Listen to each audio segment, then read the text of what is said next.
கடலூர் மாவட்டம் பன்ருட்டி அருகே அரசு மருத்துவர் வீட்டில் 158 சவரன் நகை கொள்ளையடிக்கப்பட்ட சம்பவத்தில் 5 பேரை காவல்துறையினர் கைது செய்துள்ளனர். கூடுதல் தகவல்களை வழங்க இணைகிறார் எமது செய்தியாளர் பழனிவேல்.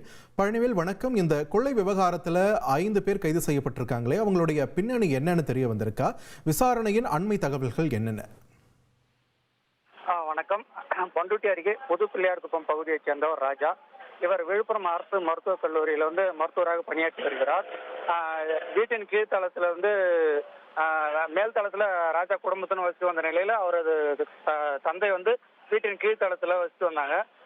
ராஜா பணிக்கு சென்று கடந்த 25ஆம் தேதி பணிக்கு சென்று இருந்த நேரத்தில் வீட்டின் உள்ளே புகுந்த மர்ம நபர்கள் 158 சவரன் தங்க நகைகள் திருடி சென்றுள்ளனர். இது குறித்து மருத்துவர் ராஜா காடம்பலூர் காவல் நிலையத்தில் புகார் அளித்திருந்தாரு.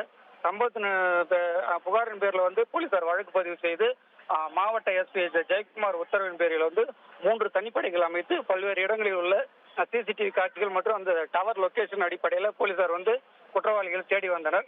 மேலும் திருட்டு சம்பவத்தில் ஈடுபட்ட தருமபுரி, மேட்டூர், வேலூர், சேலம் உள்ளிட்ட பகுதிகளைச் சேர்ந்த முருகன், தினேஷ், ஜெகதீசன், அசோக்குமார், சுரேஷ் ஆகிய 5 பேரை கைது செய்து தனிப்படை போலீசார் அவர்களிடமிருந்து இந்த 94 சவரன் தங்க நகை உருக்கிய நிலையில மீட்கப்பட்டுள்ளது.